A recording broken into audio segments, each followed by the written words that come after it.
The conversation that you get to hear today is 3 years in the making.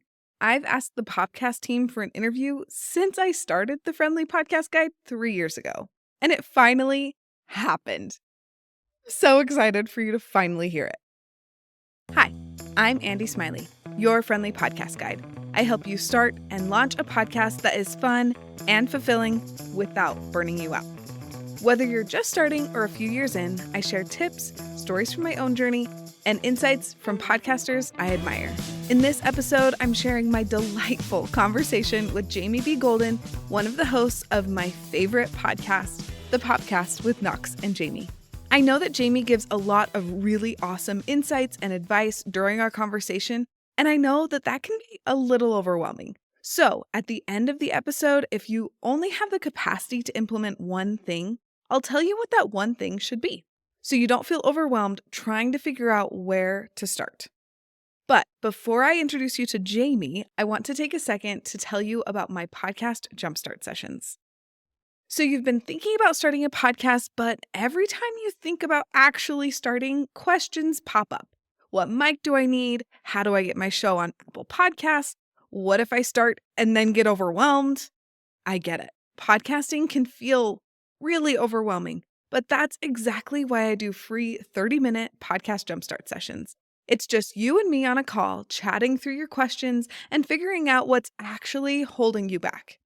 By the end, you'll know exactly what to do next. Plus, I'll send you my favorite mic recommendations, the best podcast hosting platforms, and your next 2 steps to get your show started. I only do a few of these calls each month, so grab yours before they're gone.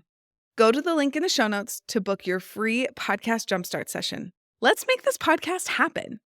Okay, without further ado, here is my conversation with Jamie B. Golden. I am so excited to have Jamie from the Popcast with Knox and Jamie on the show today.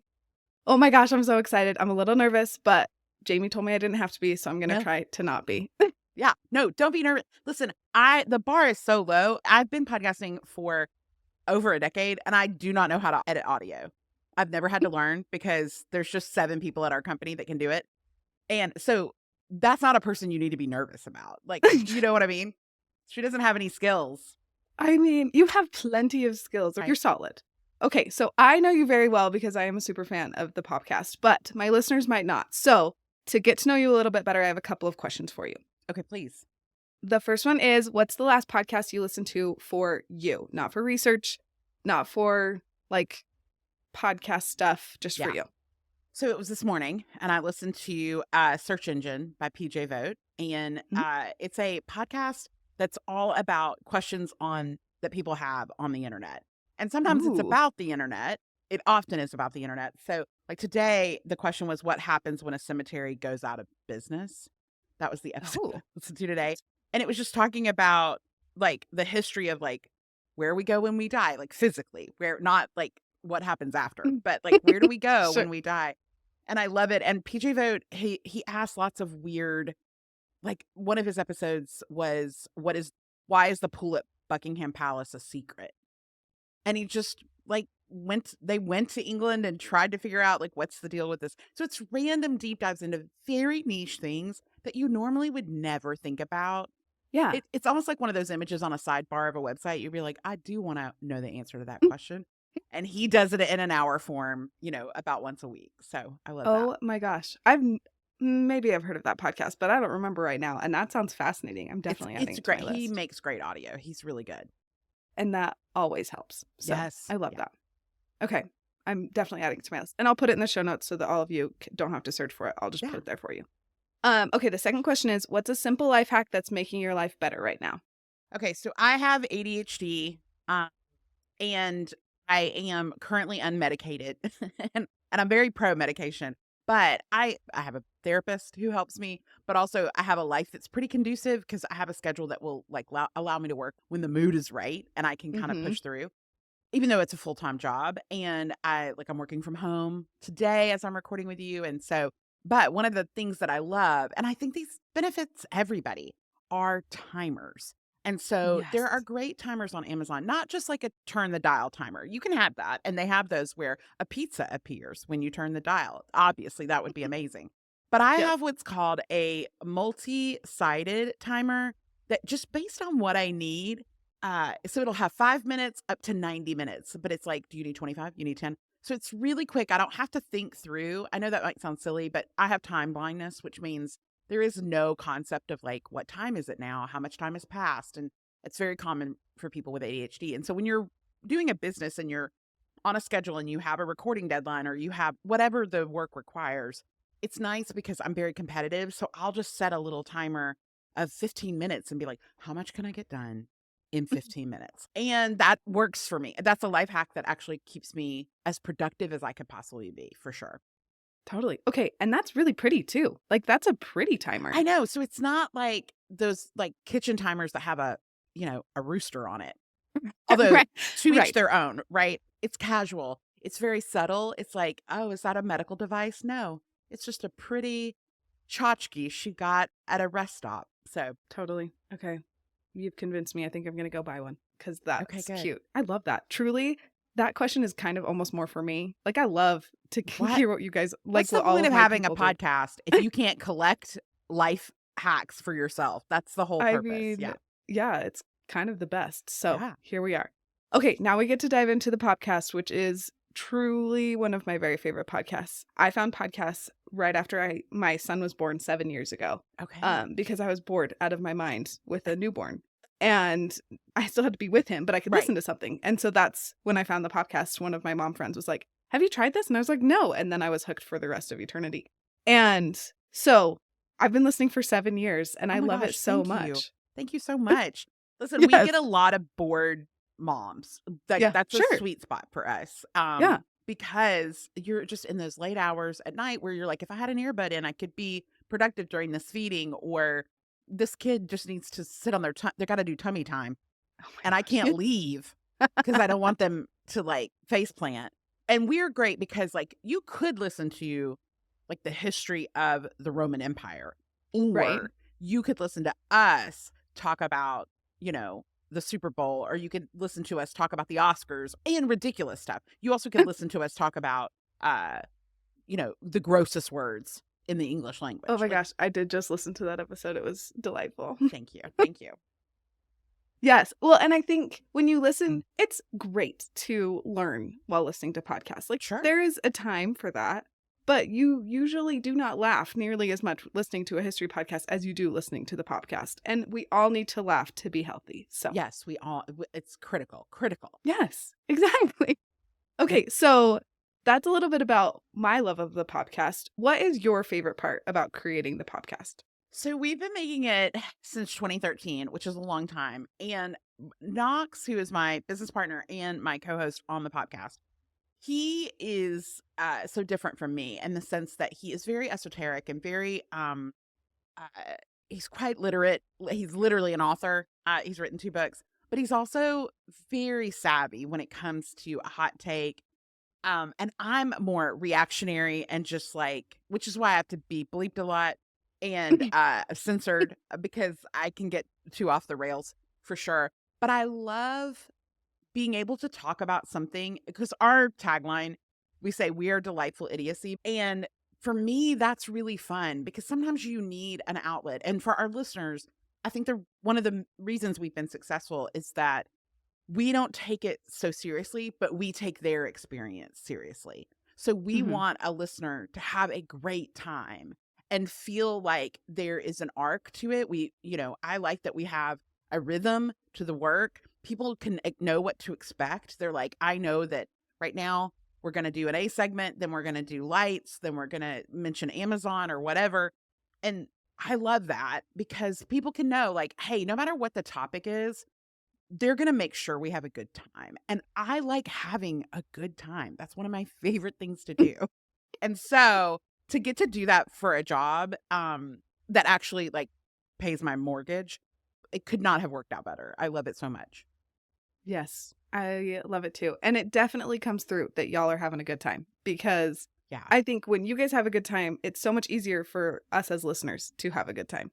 Yes. And when you do it this long, sometimes that can be a lot of labor because it's hard to surprise Knox anymore. It's hard for him to surprise me because we've made literally thousands of hours of content.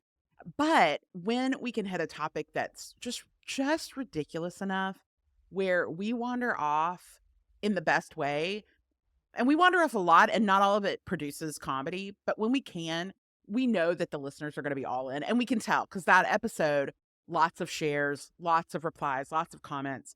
And then we take that and we put it on the whiteboard to go, okay, that hit in a different way.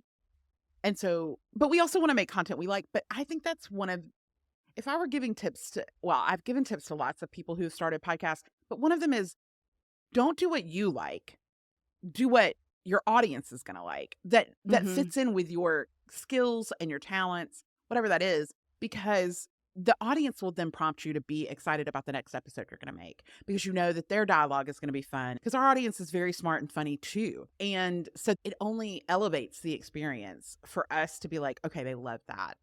We had a good time, but they also really loved it too. Definitely. Truly, I get that question a lot. Like, how do I know what my audience likes?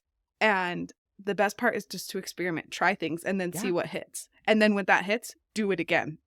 That's exactly right. Yeah. Yeah, because what happened to us last year is we did an episode on Kate Middleton because we were like, where is Princess Catherine? Because she had been, I don't know if people remember, but she was missing for months. She had not been seen publicly. And we just were like, let's have a conversation about this. Now, did it create a lot of tension for the people that were like, how dare you speak of the royal family in any way at all, as you dumb hick Americans? We were like, we get it. But that episode went through the roof for us. There were a lot of hate listens, but our own audience was like, oh, I liked understanding that. I think that's the other thing is like sometimes you're in a topic that you think, oh, everybody knows this already. But in reality, it's like, no, they're like living their lives and going to book club and reading smut and playing golf. Like they're not consuming it like you are. And so that episode made us go, oh, we should do more explained episodes. Like we should explain these big concepts that people don't understand as much because they took off. And we have done that. Like we've incorporated that into our rotation. Definitely. Okay, I love that. To switch gears a little bit, I want to talk about how you and Knox and your whole team have been able to build such an awesome, lovely community. Like, I am a part of it, so I guess I'm kind of calling myself awesome, but it Yeah, is such you a are. fun place to be on the internet. And how did you make that happen? So what originally happened, so as podcasters know, you make money normally from ads on your show or from other products that you might make yourself. Like if you're an author or if you're a course creator, you might sell those things in this space or merch or anything like that. So when we were starting out, it was a hobby. Like Knox and I had full-time jobs and as many people start, it was in the margins. But then we were like, we should diversify. It was just a good concept for both of us to go, we should diversify our income. Like if this is going to be ads, let's make sure we have another layer. And we did have people that were like, I want more episodes. And so we were like, okay, let's do that. And so we created a Patreon community, a membership group. Currently there's about 13,000 people in it. And when we started, we had to kind of experiment. We started with like 9 levels, all named after famous Chris's. And literally the highest level was I would ship you baked goods because I was a baker for a season of my life. I'm an Enneagram 7 ADHD ENFP. Woo. And so I've done a lot of jobs. I'm a social Yeah. worker by trade, which is even weirder. But we just said, okay, that didn't work. That's too complicated. Let's fix it. And so what happened was we were able to do, as often you're able to do behind a paywall, be more ridiculous, take more risk, because you had a safe space to be like, let's try some stuff that's weird. And we've tried a lot of weird stuff in that community and they welcome it, embrace it, celebrate it, critique it, criticize it. But they always feel like they can do that because we do care about their thoughts and opinions. We don't make every decision based on that community. But I think one of the things that made that community very sticky when you're trying to build a subscriber base, whether it's paid or not, is over delivering everything that you've promised. And we really have committed to over delivering. Like these episodes will be fun. There'll be deep dives. We want your input. Which movie do you want us to watch? What TV show would you like us to go back to their pilot program for? Like we engage the community. And we have done that from the beginning in terms of building an audience. even on our Instagram or in our newsletter or on Twitter or wherever, we have tried to be really engaging. I see a ton of creators on the internet that just post and ghost, and they do not engage with the comments. They don't answer they even have lines in their bios that say not in the DMs, which is fine. That's a choice. But I feel like the better choice is to build an audience one by one, because the way that you found out about it from a mom friend. That's how everyone finds out podcast, is either Yep. through someone texts them, listen to this episode, this was funny, or they share it and say, this one was great. Or you're already listening to podcasts and you hear a podcaster on another show and you go, oh, they seem smart, fun, sexy. I don't know, whatever drives you to listen to a Whatever you're podcaster, looking for. whatever Yeah. you're looking for. And so building that community, we were so intentional about it. We've cultivated it. We've really worked hard to keep it a fun place that people want to be a part of, that they want to be there. Definitely. How long have you guys had Patreon? Like, so you started Popcast in 2013. Like, how long before you started Patreon? So when we were podcasting, we got to the 2-year mark and we were making an episode every week. And we said, okay, we can't keep doing this. This is really, I was like waking up. That was really the issue. I was like, I cannot keep waking up at 5 before I'm going to my full-time job to record this. And then we were trying to do some bonus content and so more than one episode a week. And we finally sat down, he and I, and as a point of note, Knox and I, we'd only met in person once before we made this podcast. And so we weren't in the same state. We're still not in the same state. And so we finally like drove and like met at a Starbucks and we're like, okay, if we're going to keep doing this, what has to happen? And one of the things was we have to make money. We have to grow our audience. Like that, we just have these like 7 very specific measurable goals, right?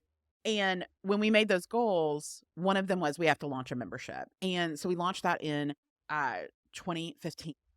And so, and when we started, it was like, I think it took a year to get to 300 people. And we were so pumped. We were like, we did it. Like these people, they were so sweet. People It's a lot that of really people. want the Like if you podcast. were in a room with 300 people, that's a lot of people. And so we Yeah. were so pumped. And to this day, of that 300 that came in that first year, 220 are still supporting us. And That's amazing. which is amazing. And we don't experience a lot of churn, but it's been a long time. It's been over 9 years. And we try to innovate, but I'll tell you this, people like their rhythms. They like things to be, they know that the episode comes out on Wednesday. They know that they'll get a bonus on Monday. They know that we're going to do a live video AUA on a Tuesday. They like the rhythm of it. And so it's finding that balancing act between like innovating for yourself so that you don't feel like you're just phoning it in, but also honoring that your audience has paid for this or they're showing up for this or their expectations are this, and communicating well if that's ever going to change. Definitely. Yeah. Treat them like you want to be treated, right? That's exactly right. Yeah. If you're going to miss a week because all of you somehow got the flu at the same time, then you got to tell people you can't just not show up. God, you really... Not that would ever happen. Listen, I was on an AUA literally while having a kidney stone attack, to the point that at one point I get a text in it going, "Are you okay? You look like you're fading fat." And I was, and like ended up having to like just drop off at the end because I was like, I have to crawl to some sort of, I don't know, I have to get drugs. I don't know what needs to happen. But we also were like, why? We used to do that, and we were like, why are we killing ourselves? Like, our audience is so kind and compassionate. They understand that you get sick or that you, like, something bad happens and you need to take a week off. But we really don't do that ever. We just either do a replay or we throw in one of our other team members who can sit in. But I don't think I've missed an episode. I've probably missed one episode in 12 years. I was going to say, since I've started listening, you missed one because you had pneumonia and you couldn't talk. I got a pneumonia and a double ear infection. And I could not speak. Aaron jumped in, and then we got a friend who, Pantsuit Politics, which is a political podcast, Beth came and sat in for me. And what was so maddening is like everybody loved her, and I'm like, no one likes me anymore. And then I was like, oh, it's just because she's a soothing podcaster. I am not a soothing podcaster. She does have a very soothing voice. It's I really so love her soothing. podcast. You could just listen to her and be like, I feel better about the world. Yeah, which I think is probably one of the many reasons that their podcast is successful. 100%. Yeah. Yeah. I was coaching a mom who was starting her podcast, and she was like, everyone that's listened to my trailer tells me how soothing my voice is. And I said, just so you know, that's not everyone doesn't get that. I have never been told that I have a soothing voice. No one has ever, one of our team members published a book, and I was at a book party for her last night, and somebody said to me that they listen to the podcast as they go to sleep each night. And I went, so what kind of childhood trauma did you have? Because that's why you would do that. There's no way that you would slow this down and like put it in your ears to go off to dreamland. I can't imagine. I mean, to each their own. But yeah, I couldn't do that either. Yeah. Okay. We've been talking about how long you've been podcasting. And first of all, brava. I don't know if I've said that yet. You're awesome. Second, what has been the most surprising thing since starting the podcast? The surprising thing was that for me, like I'm looking back and we were having a good time when we started and we liked these subjects and they were really important to us in terms of like our affection for them, movies, TV, music, books, all that. And so it was so fun. But then what happened was we did a live show 3 years in to celebrate our 3rd birthday. And when we were in that little tiny theater with this little group of people that had come to Birmingham, Alabama to have our little live show, and we were so excited, but it was so funny. We would talk on stage and people would talk back, not like heckling, but like, and I would like, oh, we can hear them. And it was their favorite thing because they're like, oh no, I'm always yelling at you in the car, on the treadmill, or on my walk, or while I'm rocking the baby or whatever. And so the surprising thing was that people got so invested in us, not just financially. That also was a surprise. The investment across the board, that people would be kind to us. People would send us, like someone crocheted me a Kindle cover for my Kindle and sent it to me as a gift. Like the investment of the affection was such a surprise because, to be honest, I don't think of any podcasters that way. Like I listen to podcasts every day and I don't think I should send Ezra Klein like a sweet gift. Like I don't think of him that way. And so, and he probably would be like, what is this? But when I like, there's so much, like if you're watching on video, so much of this art behind me is things that people, there's like a needle pointed outline of my head that says, how dare you in the middle of it, which is something I say a lot. Oh my gosh. A listener sent that. Like there's so many things, so much kindness. So the fact that the audience was invested back in us, obviously with their time, every audience member is invested with their time, but that it went beyond that they wanted to follow us on social and they wanted to DM us and they wanted advice and they wanted tips and tricks about like what to watch on HBO Max or what to watch on Netflix, and that they really were engaging with us. It was such a gift. And I know now, knowing lots of podcasters, that is not the norm. Like it is not the norm for most. Most podcasters are just, again, putting stuff into the world, posting it and ghosting. And I think that's such a lot. They're missing out on such smart, fun engagement that they could be having. Totally. Oh, I love that. And yes, I love that needlepoint. That makes me so happy. I know. It's so sweet. It's just it's such a gift to have something you make that's really ridiculous, like on purpose.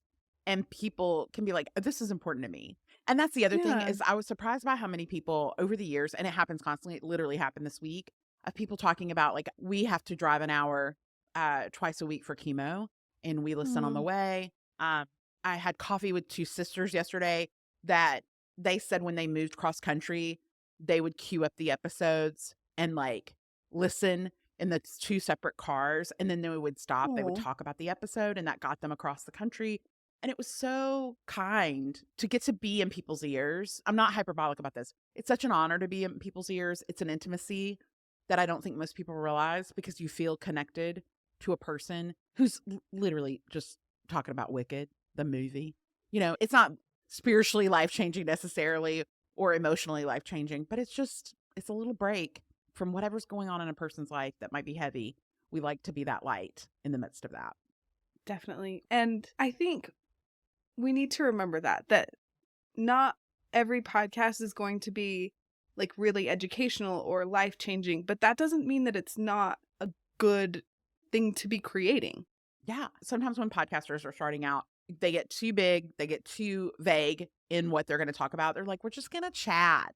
Nobody wants to hear that. But here's the thing, you don't have to get listened to by everybody to have a long life in this industry. We are not listened to by everybody, but we're listened to by enough people that then when we convert about 10% of them to become a part of our membership, I'm in a house that the Popcast built. I'm wearing a sweater from Target that the Popcast let me buy. So I think sometimes podcasters can get too like, we'll talk about anything. And then what happens is people are like, no, I want a deep dive, or I want something super niche.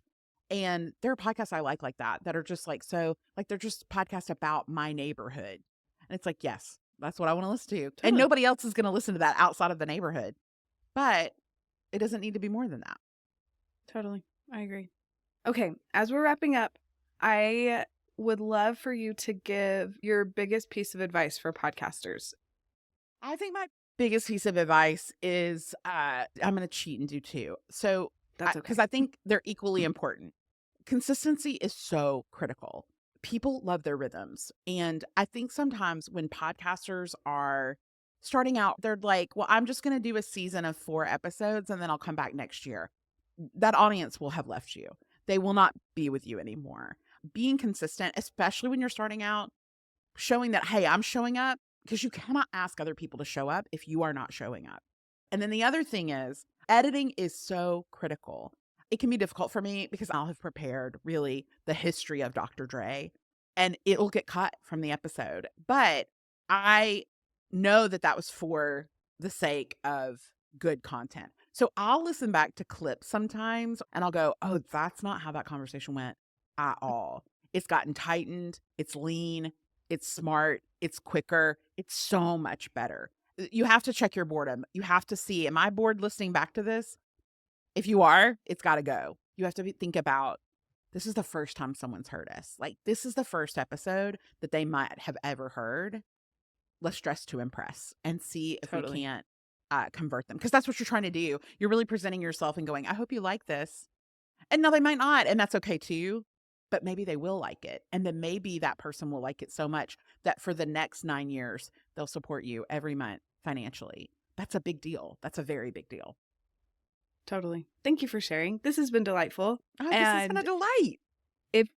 Listeners, if you are not already listening to the podcast, this is my glowing endorsement. I love the podcast and you should listen because they are delightful and they make mostly, honestly, I listen to you when I fold the laundry because I hate folding laundry. And so I can listen to you and laugh while I'm folding laundry and it makes it so much better. We're like a nice red wine paired with a beautiful steak, except the steak is laundry and we taste better than red wine. Yes, I love it. Well, thank you for being on the show, for giving such great advice and for creating such a beautiful show and community. Just, you guys are awesome. Well, that's such a kindness. Thank you. This is an honor. It's an honor to get to talk to your audience. Isn't Jamie just a delight? I'm still a little starstruck and flabbergasted that I got to have her as a guest on my show.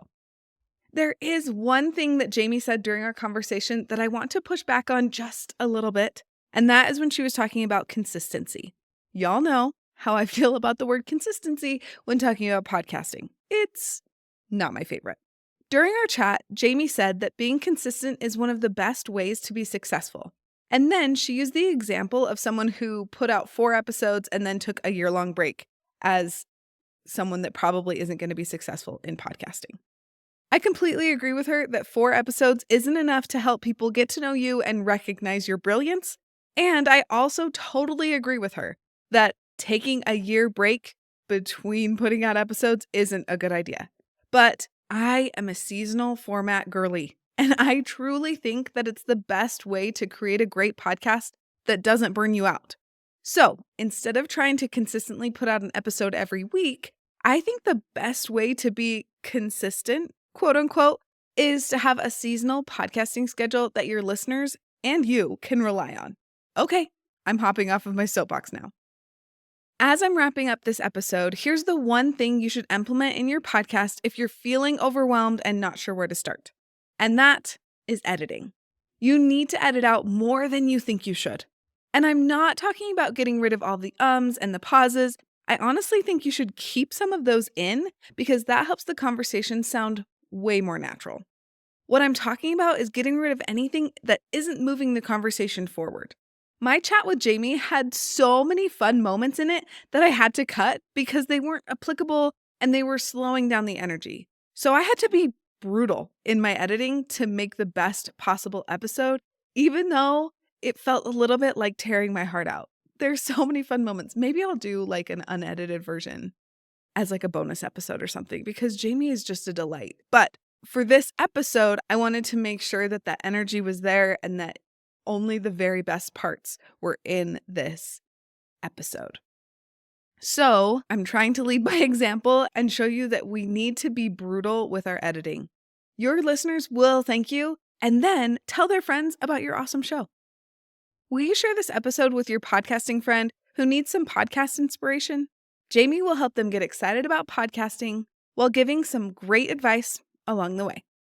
In next week's episode, I'm sharing a recap of how the launch of Season 3 of the Friendly Podcast Guide went, including how many downloads my podcast trailer and the first episode of Season 3 got. Thanks for being here, and I'll see you next week.